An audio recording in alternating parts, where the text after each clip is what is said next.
Busy जा, आज आहे संडे. आमच्या घरात संडे म्हणजे माहितीये, चलो जीजा का कंटेंट बनाते हे. संडेला पण मला आराम नाही. सकाळी घरीच ब्रेकफास्ट केला, नंतर बाहेर फिरायला पडलो, तेही खूप दिवसानंतर. तसं मी म्हणते यांना सहलीला जायचं, पण हल्ली मम्मा डॅडांना खूप बोरिंग झालेत आणि त्यांच्या सोबत राहून इरू दीदी पण. फ्रंट सीट वर डॅडाजवळ इरू दीदीच बसते आणि नेहमी एकच गाणं लावते, मामाय माशुका.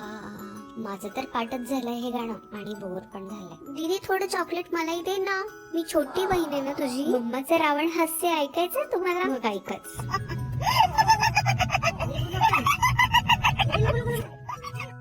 थँक गॉड फायनली रेस्टॉरंट आलं. इथे आम्ही लंच करणार आहोत. डॅडा काहीतरी इंटरेस्टिंग मागव हा, खूप भूक लागली. दुसऱ्यांनी काय ऑर्डर केलंय बघू. फायनली आज मी इडली खाल्ली, ती पण बाहेरची. असं असतं होय हॉटेलातलं जेवण. आंबट आहे पण छान आहे हा. अजून दे मला. डॅडा दिल खुश कर देता. आज बिल मीच भरणार. ठीक आहे बाबा तूच दे. असंही मी तुझ्याच वॉलेट मधून पैसे काढून देणार होते, जशी मम्मा करते तिच्याकडून पार्टी असल्यावर. नंतर बलून शॉप मधून बलून्स घेतले, खेळायला नाही, माझ्या शूट साठी. मग दूरच्या लोकेशन वर जाऊन शूट केलं, पण माझा काही मूड नव्हता म्हणून फुटेजच नाही मिळालं ह्या लोकांना. मग वैतागून चहाला गेले दुर्गा कॅफेला, जे मम्माला खूपच आवडतं, कारण इथे चहा सोबत बनमस्का पाव मिळतो म्हणे. बघू मम्मा कसा असतो चहा, please give me one sip, I am bored of the same taste of milk. पुन्हा सोसायटी जवळ येऊन व्हिडिओ शूट.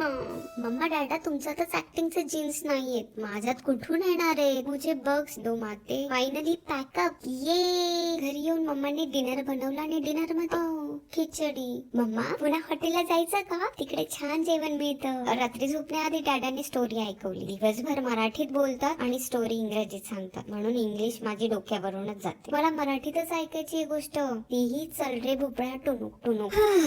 आज खूप दमले मी. Being the youngest in the family is not easy guys. चलो बाय, भेटू पुढच्या व्हिडिओ मध्ये.